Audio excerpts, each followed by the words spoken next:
Hello students, first exercise start करेंगे तो fifth chapter की।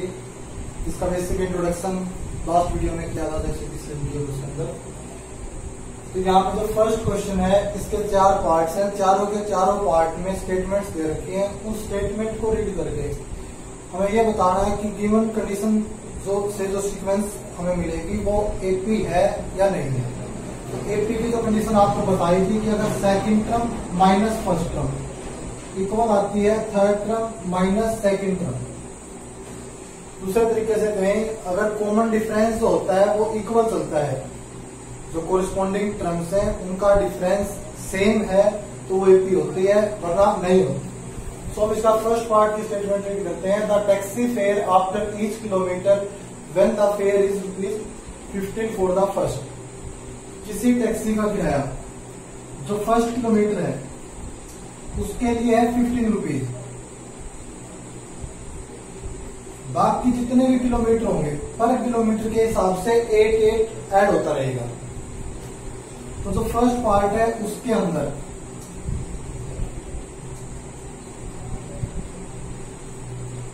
द रिक्वायर्ड जो सीरीज होगी इसके अंदर वो क्या होगी 15, या फिर अकॉर्डिंग टू क्वेश्चन लिख सकते हैं 15 प्लस 8 करने के बाद 23 प्लस 8 करने के बाद 31 प्लस 8 करने के बाद 39। सेम इसी तरीके से। तो यहाँ पे जो फर्स्ट किलोमीटर है उसका जो किराया है वो ₹15 है। उसके अलावा बाकी हर किलोमीटर के लिए जो चार्ज लिया जा रहा है वो ₹8 है। तो कुल मिलाकर जो डिफरेंस है वो सबके बीच का कितना होगा 8। सबके बीच का डिफरेंस होगा वो 8 होगा। तो डिफरेंस अगर सेम है so that means it is an AP. इसका आंसर जो बनेगा रिक्वायर्ड सीरीज लिख सकते हैं या फिर अकॉर्डिंग टू क्वेश्चन, इन तीनों की जगह अकॉर्डिंग टू क्वेश्चन। ये जो सीरीज है हमारे पास, so it is an AP, it is an AP. ये एन एपी है because it have equal common difference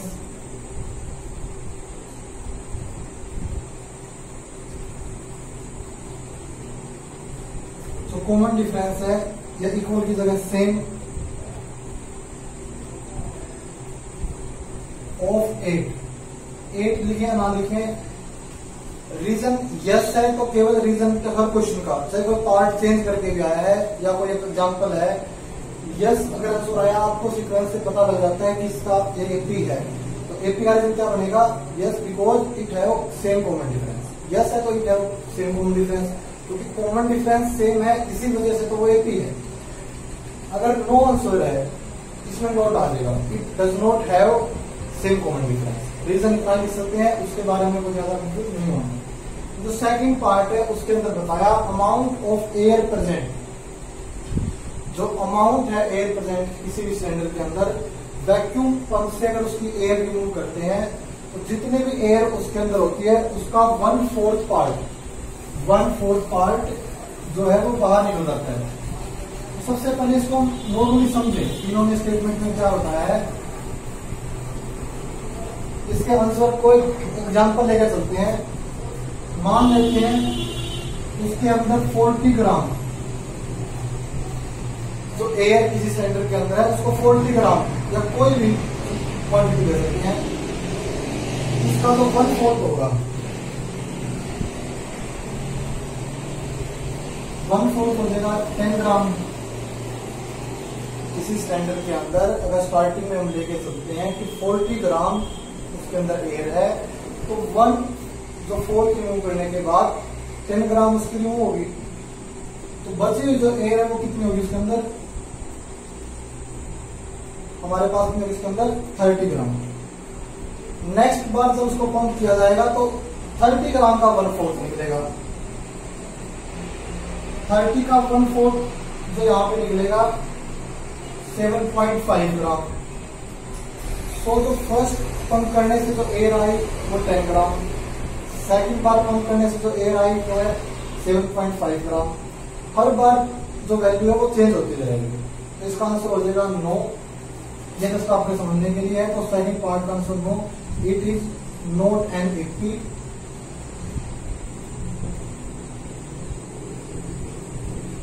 because its term does not have same common difference.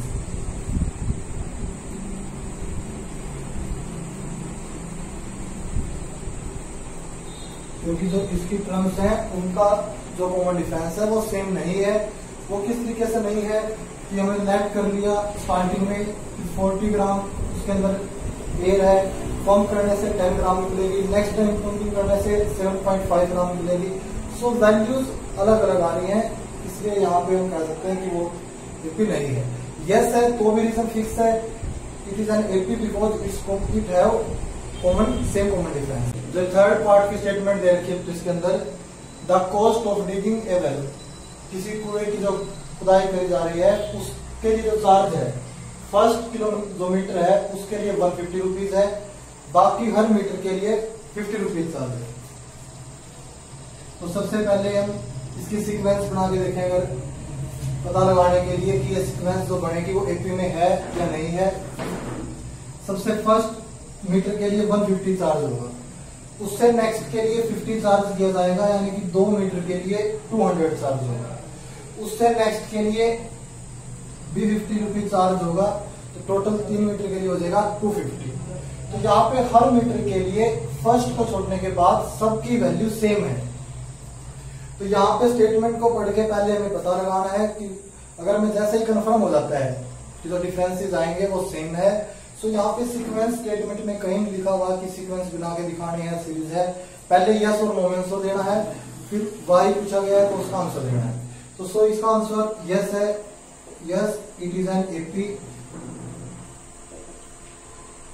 इसका जो रीजन होगा, कोई भी एपी वाला क्वेश्चन जिसका आंसर यस आता है उसका आंसर क्या फिर आता है, yes it's term have same common difference. इसमें क्या आपको याद रखने में भी आसानी रहेगी, जिसका रीजन है कि अगर यस है तो it's term have same common difference, नहीं है तो डज नॉट हैव लग जाएगा, जैसे सेकंड पार्ट में दिया। फोर्थ पार्ट की अगर हम बात करें तो इसके अंदर फोर्थ पार्ट का जो क्वेश्चन है वो है कंपाउंड इंटरेस्ट का।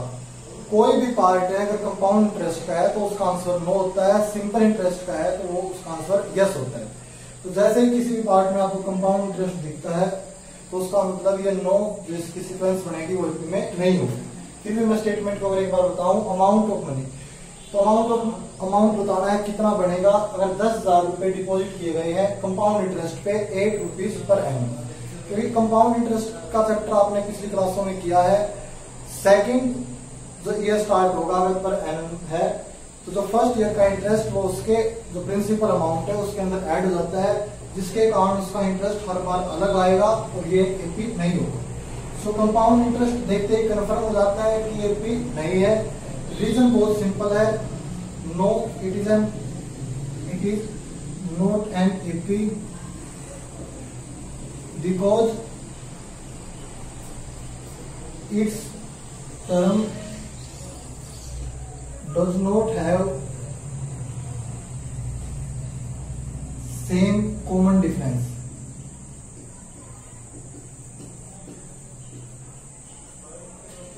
तो यहाँ पे इसका जो डिफरेंस है वो सेम नहीं है। रीजन हर बार जो सेकंड क्वेश्चन की स्टेटमेंट है उसमें बताया गया है इसके अंदर कि find out the first 4 term of an AP. AP की फर्स्ट 4 टर्म्स निकालनी है। हमारे पास 5 पार्ट है जिनके अंदर पांचों ही पार्ट में ए यानी कि फर्स्ट टर्म और कॉमन डिफरेंस डी हमारे पास गिवन है। सबसे पहले तो जो सीरीज निकालनी है हमें फर्स्ट 4 टर्म की सीरीज की, उसको लेट कर लेते हैं। लेट रिक्वायर्ड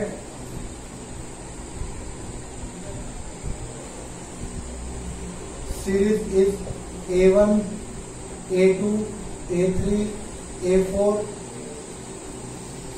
A5 और सो ऑन। तो सीरीज हमने लेट करी है A1, A2, A3, A4, A5 और सेम इसी तरीके से आगे चलती रहेगी। लेकिन हमें वैल्यू निकालनी है A4 तक।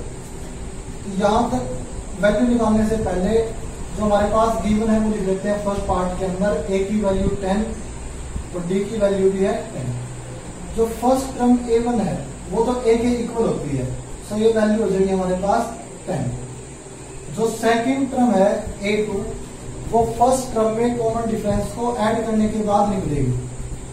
तो फर्स्ट टर्म हमारे पास यहाँ पे है 10 और D भी हमारे पास है 10। तो सेकंड टर्म हमारे पास यहाँ पे होगी 20।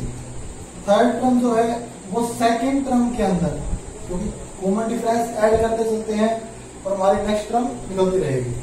तो सेकंड टर्म के अंदर जो आंसर आया है उसके अंदर D ऐड करेंगे तो हमारे पास थर्ड टर्म आ गई।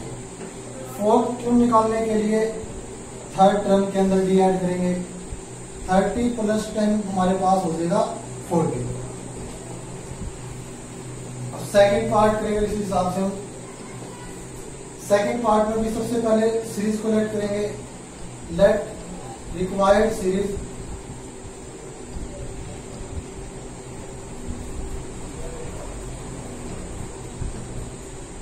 Is A1, A2, A3, A4 और सेम इसी तरीके से।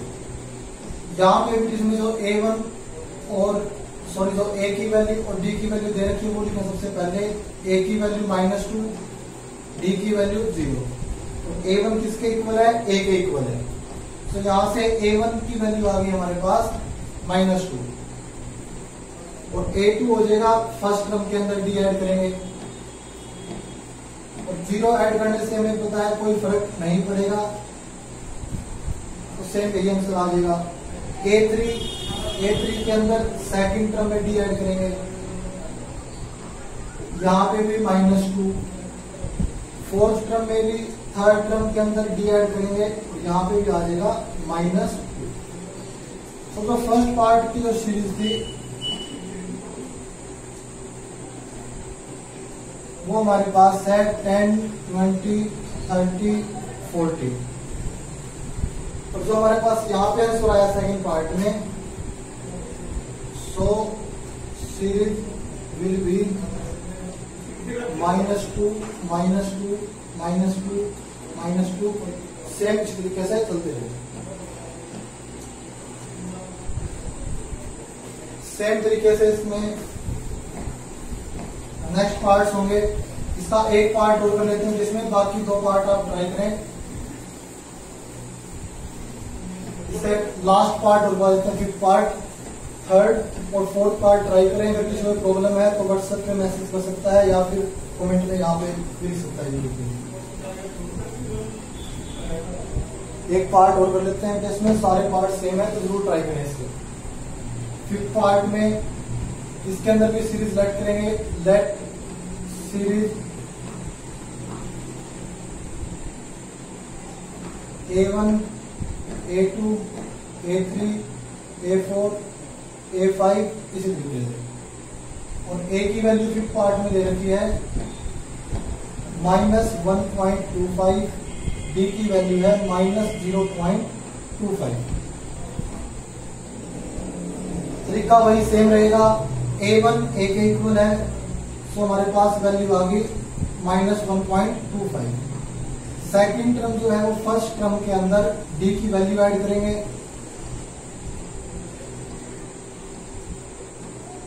दोनों टर्म्स माइनस की हैं तो ऐड हो जाएंगे और 1.50 साइन रहेगा negative. Third term second term के अंदर D ऐड करेंगे,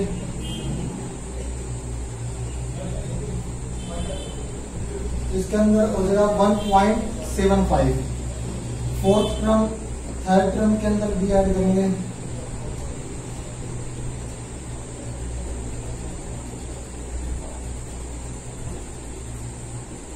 सो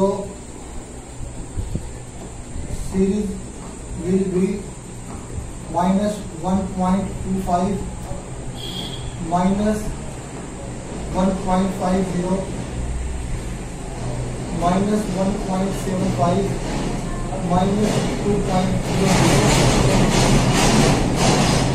बचे हुए स्टेप पार्ट ट्राई करें।